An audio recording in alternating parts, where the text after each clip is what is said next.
I push my product teams is to be very transparent in those conversations, whether key stakeholders, with our finance partners, with our executive team, so that everyone knows what we're thinking, what we're working through, and why we have a point of view. But to own that point of view, feel empowered to own that point of view and be able to defend it. If someone says to you, why do you think that's the right decision? I would make a different decision. You should be able to be comfortable having that point of view and defending it. Getting that strategy alignment up front, I think empowers everybody to feel like they own this problem together. I always joke with my product teams that there is no right place for an idea to surface. Anyone should be empowered to create ideas, to generate opportunities, but it needs to be aligned with a strategy. And we all need to agree, this is where we're moving. Now let's create all the opportunities and ways we might move in that direction. And that should be a team sport, right? So idea generation shouldn't come from one person or two people. It shouldn't come from product only or the general manager only, et cetera. And that's, again, part of the ecosystem we try to build here. Creating great products isn't just about product managers and their day-to-day interactions with developers. It's about how an organization supports products as a whole, the systems, the processes, and cultures in place that help companies deliver value to their customers. With the help of some boundary-pushing guests and inspiration from your most pressing product questions, we'll dive into this system from every angle and help you think like a great product leader. This is the Product Thinking Podcast. Here's your host, Melissa Perri. Hello and welcome to another episode of the Product Thinking Podcast. Our special guest today is Jameson Troutman, the head of product for small business at JPMorgan Chase. Jameson leads teams building innovative solutions across various domains like payments, data, and digital, all aimed at empowering over 7 million small businesses with Chase for Business. We'll dive into how Chase is solving problems for many different customers and how they get alignment across the organization to do that, which includes everyone's favorite topic, budgeting. But before we talk to Jameson, it's time for Dear Melissa. This is a segment of the show where you can ask me any of your burning product management questions. Go to dearmelissa.com and let me know what you want me to answer on an upcoming episode. Hey, product people, I have some very exciting news. Our new Mastering Product Strategy course is now live on Product Institute. I've been working on this course for years to help product leaders tackle one of the biggest challenges I see every day, creating product strategies that drive real business results. If you're ready to level up your strategy skills, head over to productinstitute.com and use code LAUNCH for $200 off at checkout. Here's this week's question. Dear Melissa, our company just went through layoffs and my team shrunk by 40%, but leadership still expects us to deliver the same roadmap because they think AI can make us faster. I'm struggling with how to communicate what's actually possible without seeming like I'm making excuses. How do you reset expectations and build roadmaps when resources get slashed? This is a little crazy because if you don't already have an AI capability that is making you 40% faster, it's hard to let go of 40% of the people thinking that you might get there. So one, it sounds like they did this a little bit prematurely and maybe it wasn't fully baked out. And it wouldn't be the first company that I heard of that has done this. And a lot of them are walking it back now. I think Klarna was one of the examples where they laid a lot of people off and they're hiring them back. When you come into the argument here, there's two folds. One is about capacity planning. So you need to explain that when we created the original roadmap, we had a certain capacity based on the team side and we planned it for that. Now we have a different capacity, which means that we can't take all of this on. And you have to present them with trade-offs. We could do this or we could do that. And this is going to how far we can get towards our goals, or this is how far we can get towards our goals if we do the other one. But that's where you just matter-of-factly say, this was planned at a capacity with our team. We no longer have that capacity. Now, when they push back and they say, oh, but you can use AI, if you don't have that capability already built in and it's not making you faster, it hasn't actually increased the efficiency, there is this huge learning curve that's going to take place where you're actually figuring out what the tools can do, how much it can actually increase your capacity or allowable time, right, to be able to do this, and what kind of efficiency gains you can get. Either way, you're not going to be able to deliver that same roadmap if you don't have that capability already there. So you have to walk back and show them what's realistic. You need time and space to figure out how AI might help you become more efficient. And that's not to guarantee that it will make you 40% more efficient, right? It's going to give you some kind of lift, but a lot of teams are not seeing that these crazy outlandish ideas are really coming through with how much we can actually save with time with AI. So we want to be strategic about what AI capabilities we actually enable that will make us efficient. We want to explain that we have to get up to speed and explore that.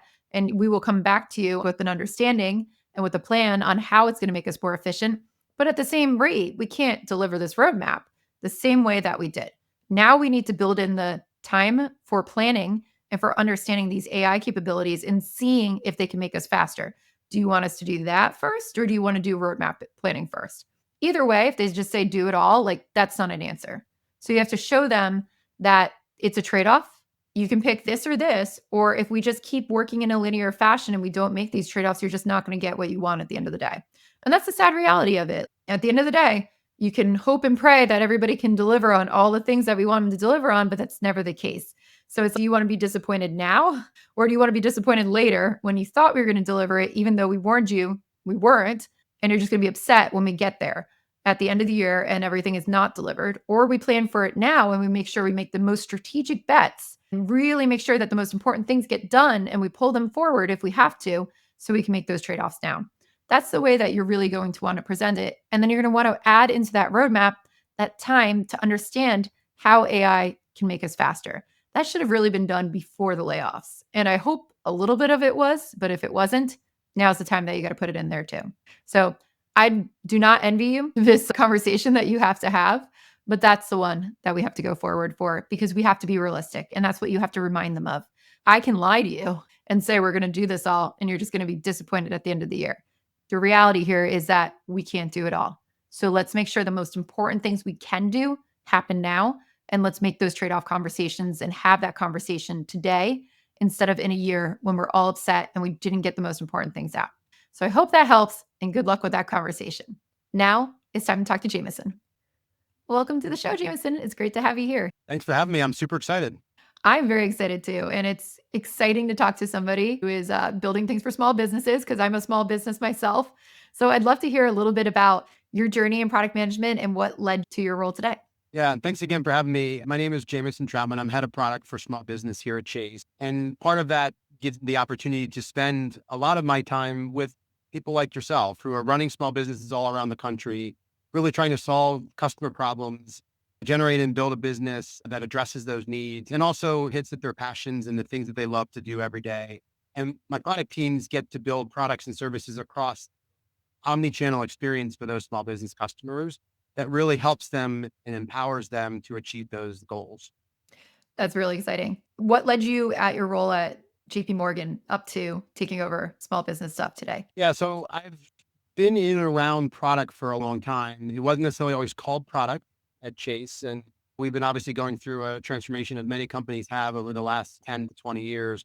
But I really found it exciting, and I've always found it exciting to take a customer problem, dissect it, understand how to best address that problem, and then to go work with our partners to build solutions to address that.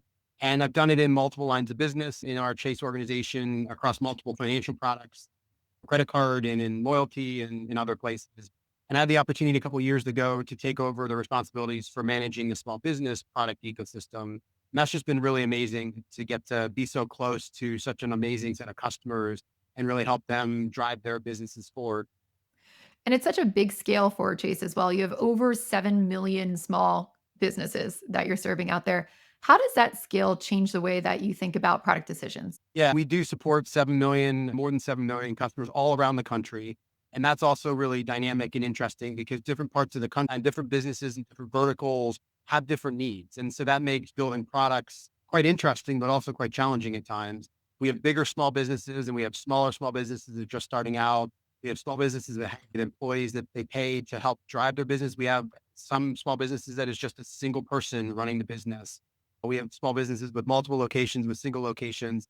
And so that dynamic nature of our client base makes it, like I said, challenging, but also really exciting. And so we spend a lot of time trying to break those different customer needs down into common and shared platform capability components that we can then build and then tweak or scale in some small way to address a specific need of a specific vertical. But it still lets us optimize and create efficiency in the way that we build, right? We can't build custom products for every segment, every customer, every vertical. And that's a fun challenge. And we don't always do it perfectly. And sometimes, as we always do in product management, we make the decision to take on a little bit of tech debt to solve something that needs to be delivered quicker. But that's really what I find fascinating about our space is trying to solve that such a diverse customer base and doing it in an efficient, scalable way across development and product. Yeah, how do you think about the trade-offs between all these different segments that you serve? Of course, like when we build products, we don't want to be everything to everybody, right? We want to think through prioritization or where we should focus our efforts and how we make things great for these, these different needs. What's your philosophy and how do you keep your teams on track and make sure you're not like spreading yourself thin building all of the things? As anyone who works in product knows, prioritization is one of the most important and one of the hardest things to do and to get right. And so we try to very aggressively focus on it as a key part of what we do. And so we infuse this concept that everything we're working on should have first gone through a rigorous decision framework to decide that it's something we want to work on. But then even within that, we may prioritize an area that we need to go after. So for example, we just launched a new invoicing product for small businesses. We did not have a solution to help them facilitate faster money movement, faster collections from their customers. And we thought that was a place that we could play effectively. We had a right to play. We thought it could drive value for our customers and for our franchise. And so we decided to prioritize that as an area. But the criticality and the important part that we stress in our product teams is that's the first step of prioritization. The next step is all the other stuff that comes after that. What's the target segment that we're building this product for? So to your point, we can't build it for big clients and small clients necessarily at the same time because there's features that one might need more than the other. We can't necessarily build it for a custom vertical that might have very specialized needs. And so we have to decide what's most important in that MVP or that initial set of builds. And that's all still part of that prioritization discussion. How big of a scope, how fast you could be able to move, what do you think the value unlock is if you target that vertical or that segment versus if you target a different one? And we try to balance the art and science of that, right? We try to apply analytic rigor and really focus on the data and the research and what the customer's telling us. But we also need to empower our product managers to use judgment as well, right?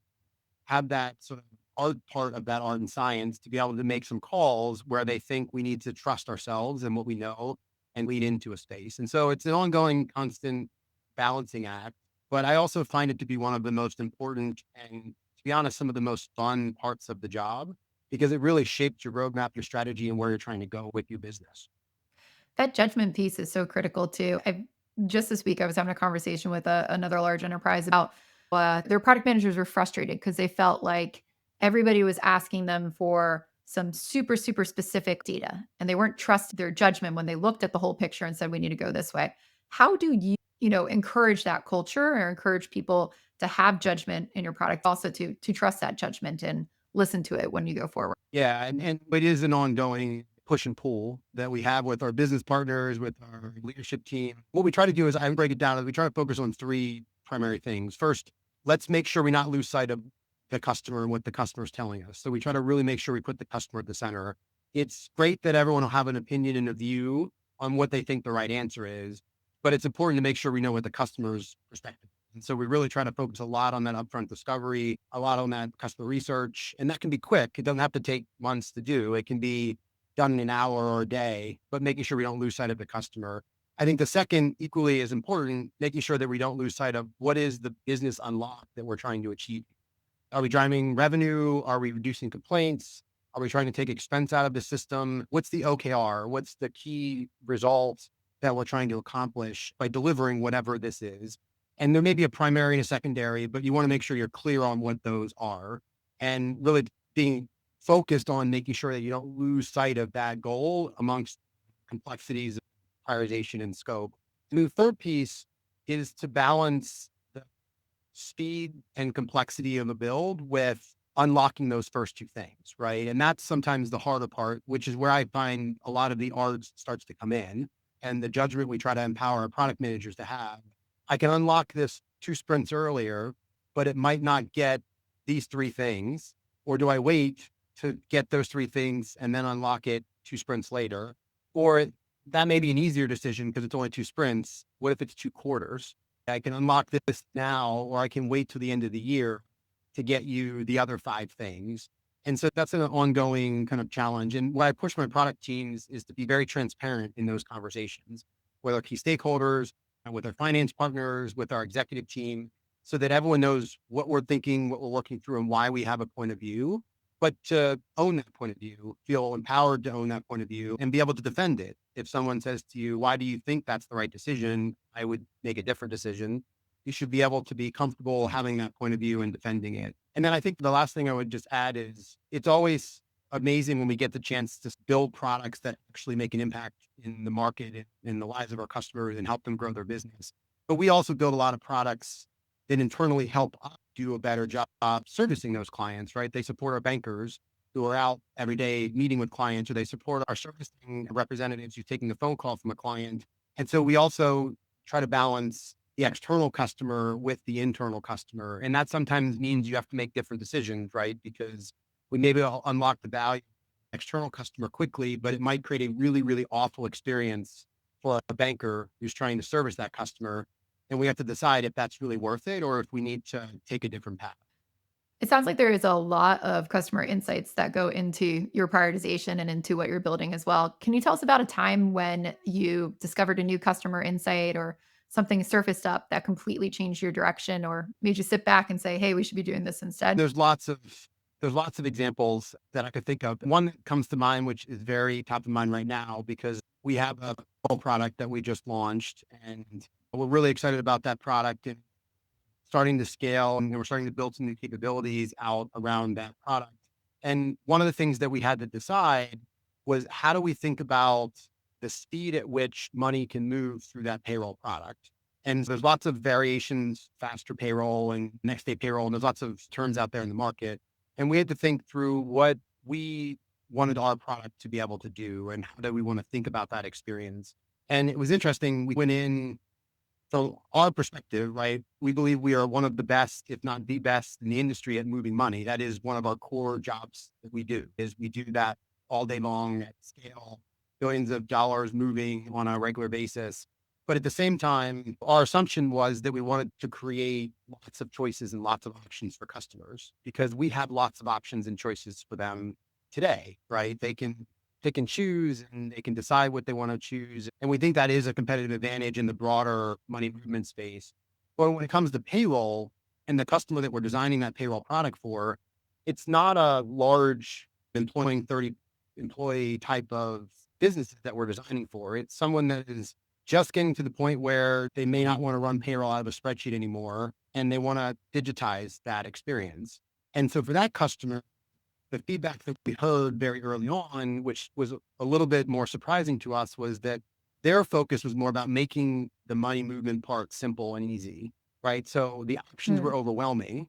Just make it easy, like just simplify it, boil it down.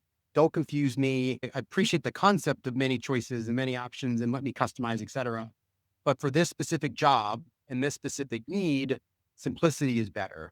And so that's just one example. There's many more I could talk about where, from our perspective and our view, and some of the strengths that we think we bring generally to the small business market with our capabilities for that particular product and that specific customer segment, that didn't quite manifest itself the same way that we thought it might in our research. That's really interesting, and I've definitely seen that where it's like, "Hey, let's build all the choices first instead of let's make it really targeted." When I'm thinking about these small customers you're talking about too in this payroll product, and I imagine the goal, right, or hopefully is that they grow into some of these larger customers too. How do you think about the way that you develop products and how you help those customers through that customer journey? And is it something where it's like, now you move on to this next product, or is it like how do you enhance their experience as they get ready for things and like meet them where they are? Yeah, and meeting them where they are is a really big principle of ours as we try to build products. But to your question, we have to think about, you'll hear our CEO, Jamie Dimon, talk all the time that we can bank a business from day one all the way up until they are the largest business in the world. And as a franchise, we really view that as a competitive strength. And we have Mm. mechanisms internally to the organization that allow us to support those customers as they evolve through their life cycles, bring new products and services to the table as they evolve. In the small business space, we have a sort of smaller microcosm of that, right? Because we service small businesses from day one up to maturity where it makes sense then for them to transition to their commercial bank. And that transition is both human and technology supported.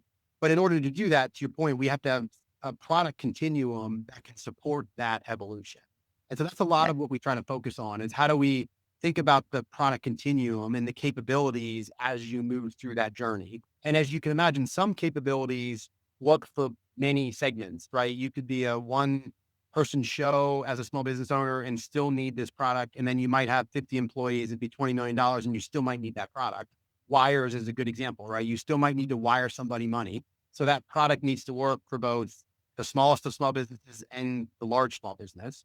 And then there's other basic capabilities where you might not need them at the smaller level. So we offer really robust capabilities that let you entitle certain people to transact on your account. And we think that's a really great product that we offer. If you're a single sole prop business owner, you don't necessarily need to entitle anyone else to manage your account. You are managing your account.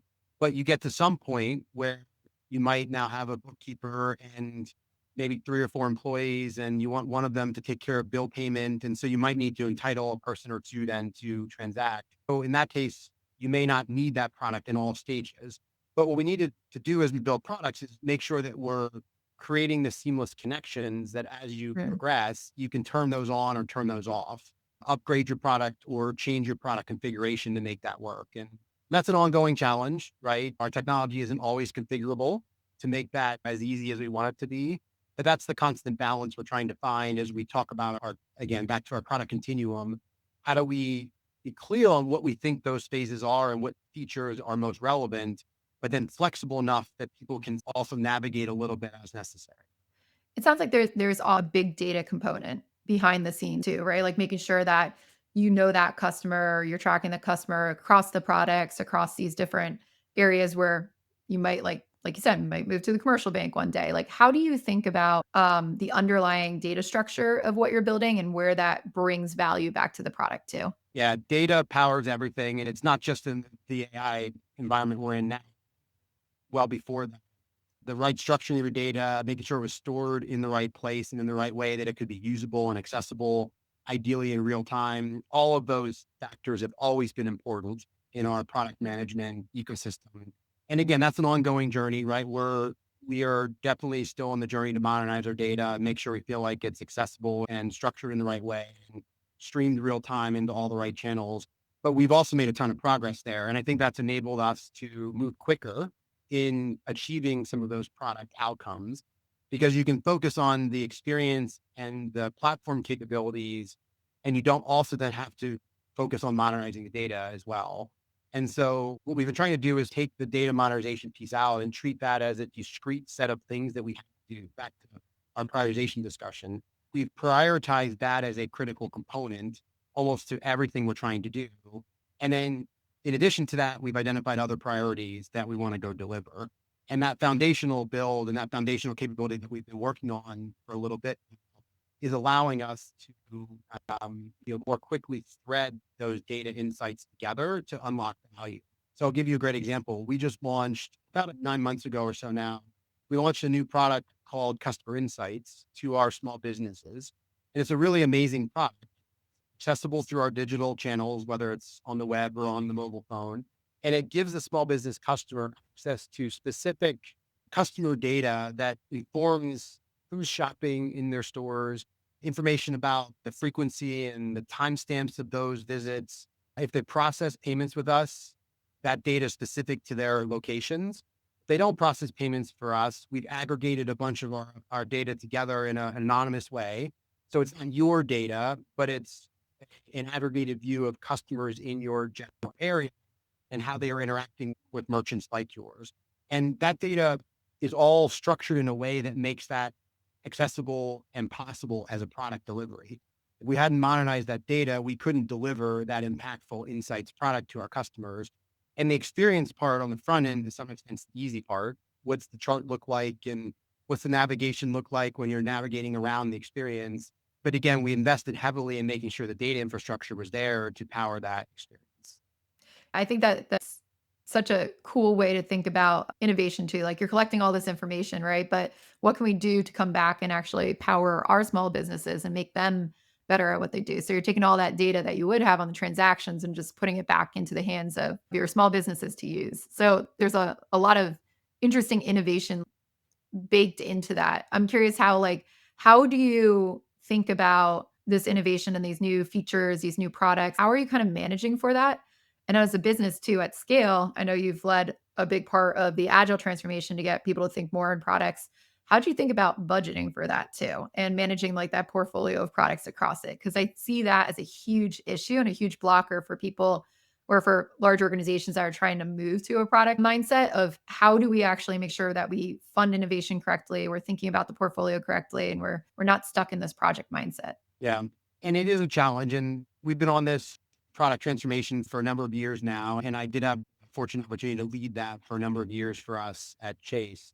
And it was a massive transformation at scale across all of our Chase franchise, not just small business, across our entire Chase franchise, whether it's the consumer banking franchise or the credit card franchise or home lending organization, et cetera. And we stood up a product architecture. We created structure and teams around that. To your question, one of the biggest items we spend a lot of time on is how do we think about the allocation of capacity, or said differently, the budget associated with these product organizations in this ecosystem. And what we tried to do as a first order principle was move away from this idea that we're going to identify a thing we want to go do, budget for it, and then deliver it. And when we flipped it to, and the mindset we really focused entirely on was how do we want to distribute the capacity that we have across the organization, whether that's product management capacity or design capacity or data capacity or technology capacity. How do we distribute that across that product architecture so that we can then empower the teams that have accountability for that capacity to then prioritize what they think is most important, organize that work, do the discovery, and then deliver against that roadmap. And we have mechanisms in place to portfolio manage that ecosystem. So it's not an accountability without oversight, right? So our product teams are accountable for demonstrating how they're using their capacity, what they're delivering, what it's returning for the business, how it's addressing customer problems. But we're also trying to balance that with that empowerment, right? And giving them the ability to being closest to the customer and closest to the problem to make decisions around what is the next best thing to pick up in their backlog. And so when it comes to budgeting very specifically, we try to think about budgeting in terms of capacity, right? So it's funding the thing, it's funding the capacity needed to deliver against an area or a domain or a set of capabilities. The thing specifically in that gets delivered is a function of prioritization within that capacity. And again, to my point earlier, we do have mechanisms to rebalance that capacity across the portfolio when needed.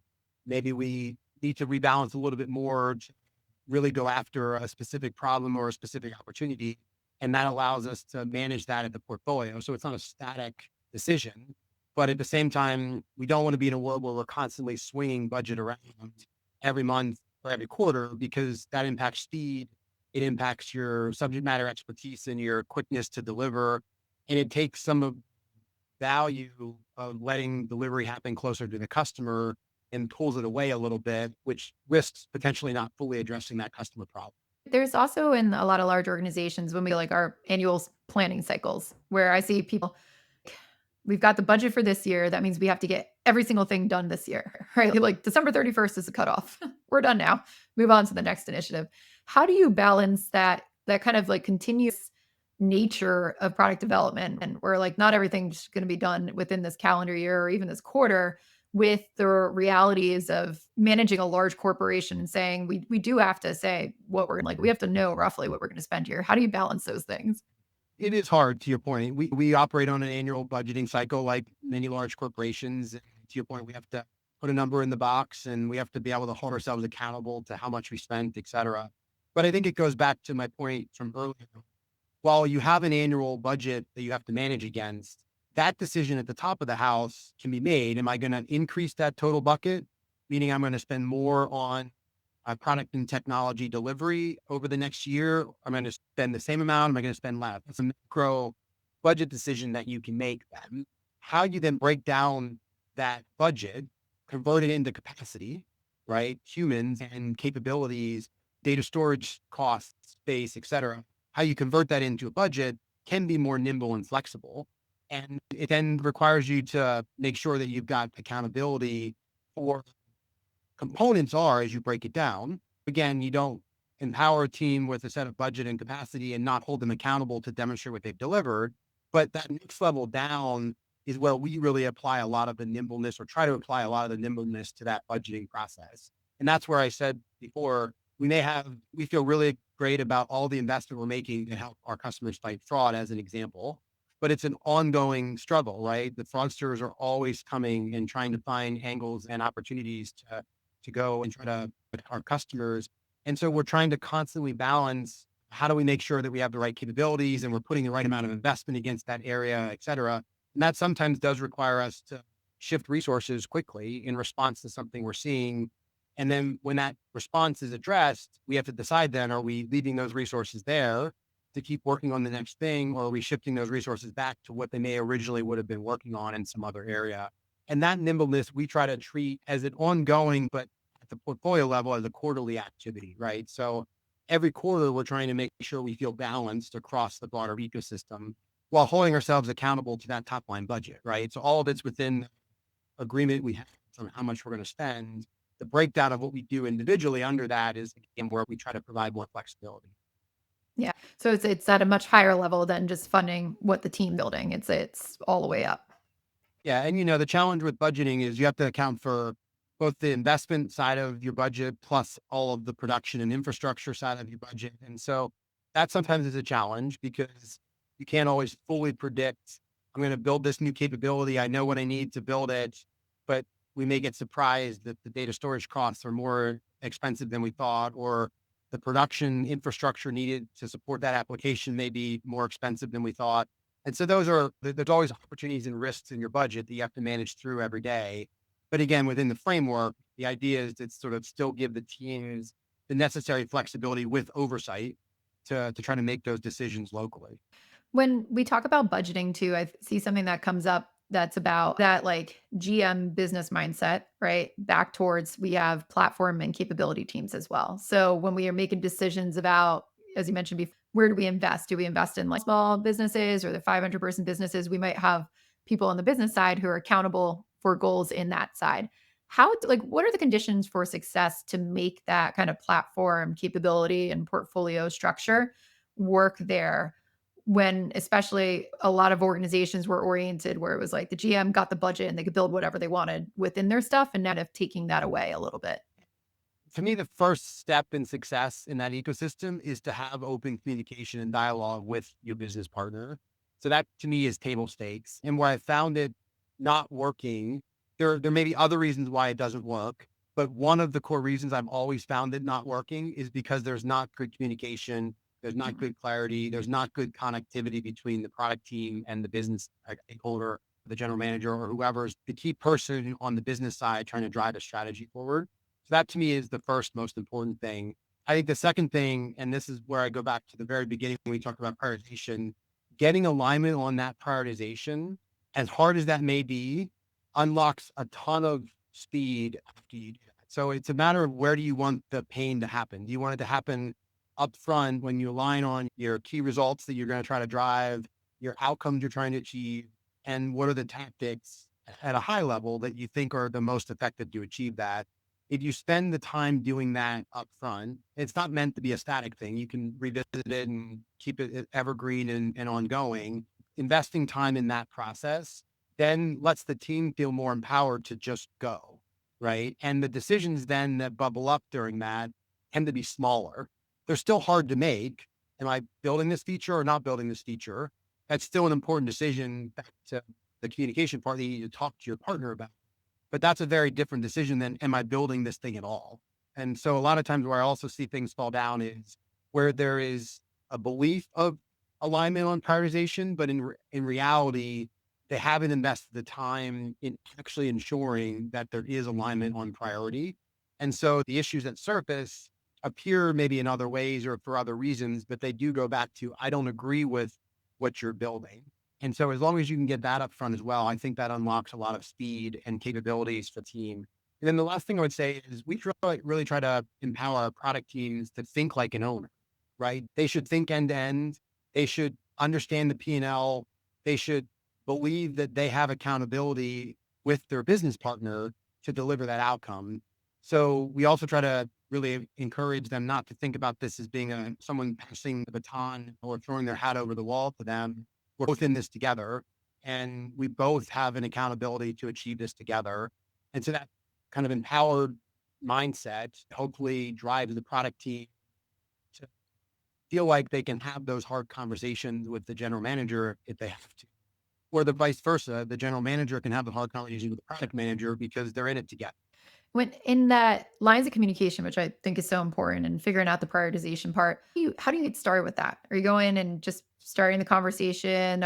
Should you be bringing something to your GM to explain what's going on? Do you do it on like cadence? Where do those conversations kind of happen? We try to create some structure around that within the organizations. I mentioned earlier a couple of our products. I'll give you another example. We've spent a lot of time investing in faster payment capabilities within our ecosystem.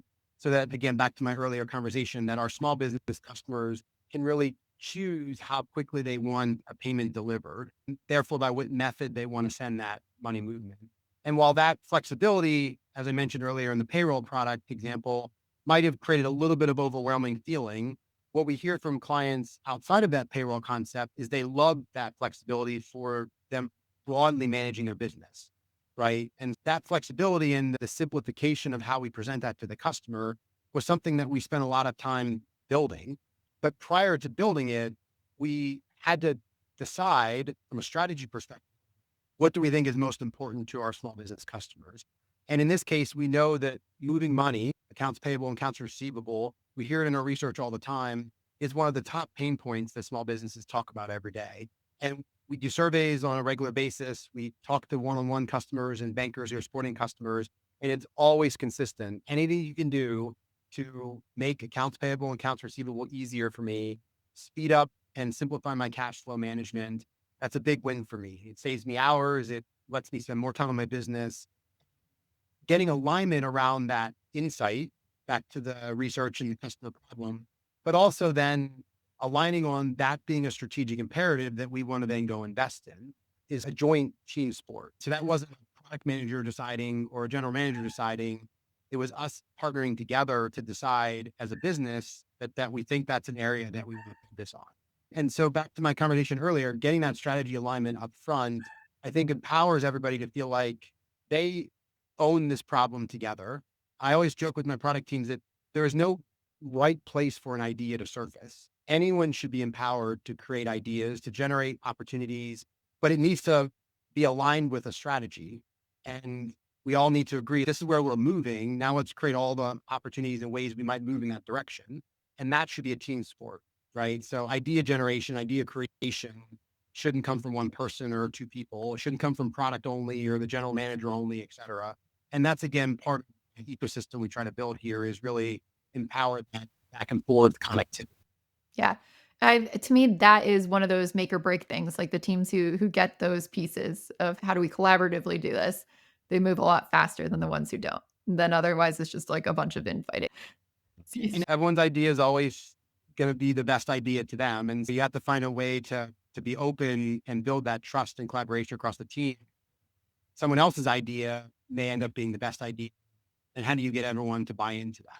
And it kind of comes back to reinforcing this concept that's been coming up, I feel like over and over again in the age of AI, which is there was this whole product managers are going to disappear because AI can just do user stories. And now we're going back to, well, it's these human parts of product management that are actually really hard parts on it. When you think about AI, though, I'm curious, like, how do you see the role of product managers changing and what should product managers be thinking about when they think about AI in the future? Yeah, no, it's a great question and something we spend a lot of time on and have been for a long time, not just in the last couple months when a lot of the noise and market buzz is starting to build and build. So we've been anticipating this transformation coming for quite a while. But to your point, as I mentioned at the very beginning, product management is definitely an art and a science.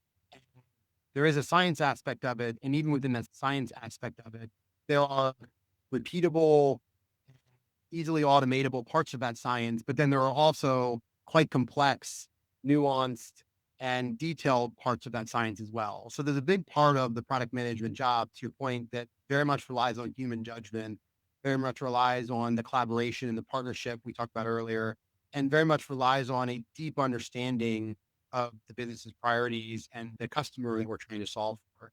And so we've been trying to think about AI and encouraging our product teams to think about it as a way to automate and simplify the things that you do that distract you from spending the time on those important things. And so if you had 10 hours to spend on things and you could now spend one of those on these sets of things as opposed to five of those, what would you do with those other 4 hours? Well, you would be able to think more deeply about the strategy. You'd be able to spend more time with customers in discovery, for example. You might be able to go deeper on a piece of analysis with your analytic partner that you wouldn't have had mind share to think about in the way that you can now. You may still automate those things with AI. So you might do a detailed customer feedback analysis, show me all my complaints and let me dissect those and understand the big trends. You still might use AI to make that quicker than it might have happened when you had to do it manually. But someone still has to decide that that's the thing that's important to do. And if you don't have the time as a product manager to think about those important areas because you're so bogged down in story writing and making sure you have your definitions of done and definition of ready clear and all of those nuances, or you're dealing with production fixes and challenges, et cetera. Again, you just run out of time in the day to spend on those more impactful things. And so we're trying to build that ecosystem where we're always asking the question, can I get leverage on this job or this task that I have to do by leveraging our internal AI tools? And we've built some really impressive and very exciting AI tools internally at JPMorgan Chase that all of our product managers are starting to lean heavily into that really do start to let us move away from some of those tasks, automate them, complete them more quickly, and again, give them more time back in their day to focus on the more impact. I think that's so important. When I go in and I train product managers and I ask them what their biggest issue is, it always comes back to I don't have enough time because I'm writing these stories or I'm answering these questions or I'm got to pull through all of this analysis and stuff. And that's where I like such a huge opportunity for AI to come free us up. So I'm really excited to hear that you are focusing on that too. You know this from your conversations, I'm sure too. One of the biggest time saves is just being able to automate reporting of what's going on out to your key stakeholders. A Yeah. good product manager should always be sharing results and updating leadership on what's happening, producing a roadmap that's clear and concise and showing where things are changing, et cetera. But all those things take time to create. And so that's just one tactical example, right? If you can automate more of that away, the production of those things makes it easy to do. And then you can actually spend time thinking about what insights am I seeing in this that I want to talk to my partner about. Let me deep dive on this results in this part of the product that maybe I wouldn't have time to deep dive on because I was just looking on creating the summary of what was going on in the product. Yeah, absolutely huge. I'm sure I would love something like that today, which would be great. Now I'm like, what can I go do to automate that? We've been talking about with the product management processes, but of course, like industries are changing on this as well. When you're looking at the future of tech and these trends, what are you excited about? What are you keeping your eyes on? And what do you think people should be paying attention to? Obviously, a lot of the focus right now is on the agentic AI space, which we're very excited about. And we've been leaning into that. And we have some use cases that we're currently leveraging today. And we have some more in pilot and coming in the future, both for external facing customer experiences, but also a lot of internal facing experiences. How do you empower an engineer to have a series of agentic AI agents that work with them to automate and improve their efficiency of delivery and build, for example? So that's certainly an area that we're very focused on. But a lot of what we also are excited about is getting back to the customer insights that we talked about at the beginning. Our customers are constantly telling us they would like us to do to make it easier for them to run their business. And so a lot of what we're continuing to hear goes back to data, right? So how do we harness all of the data that we have about our customers? And how do we, yes, of course, apply AI to it to help the consumer and us take advantage of that? But also, even outside of AI, how do we leverage that to help them make better decisions about their business? Cash flow forecasting, nudging them in the experience when there's something in their account that we think they should be aware of and they should take action on that maybe they would have missed otherwise.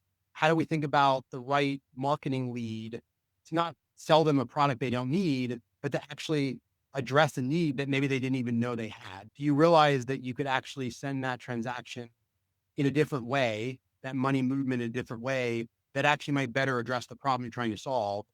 So, the core might be called, we're marketing to you a new product, but the reality is we're trying to address a customer need.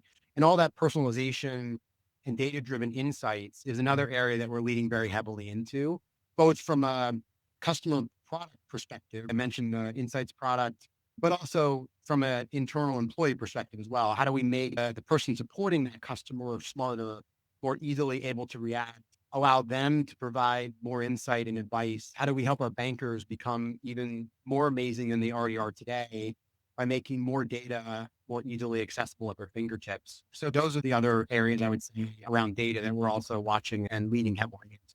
Well, I'm excited to see these all roll out because I'm sure it's going to help me too as a small business. And Jameson, my last question for you before we part, what advice would you give to your younger self? It's a great question. For me, one of the big things I've learned as I've progressed in my career in product, the importance of asking questions and being curious. And I wish earlier on I was more curious about some of the things I worked on when I was earlier in my career. I felt like I was a little bit more focused on getting the thing delivered than understanding what it was I was delivering. And so I really try to, and we try to really encourage all of our product teams, understand the why behind what you're working on, understand the impact it's going to have on the customer and the business, not just what the thing is that you're building, the technical architecture of what you're building or feature components of what you're building. And I wish I'd spent more time in some of my earlier roles, really digging deeper into those kind of why and kind of strategy components.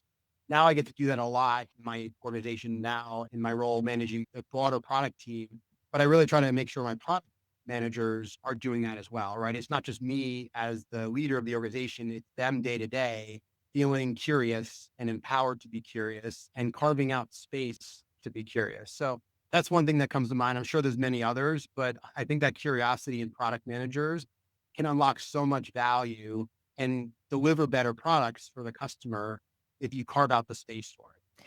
Yeah, and I think that's so important for a lot of product managers out there listening. I see them go, well, if I'm not in charge of strategy yet, I'm just not going to think about it. I'm not going to worry about it. I'm not going to be curious about the business. So I'm so happy that you mentioned that. Oh, it's definitely great.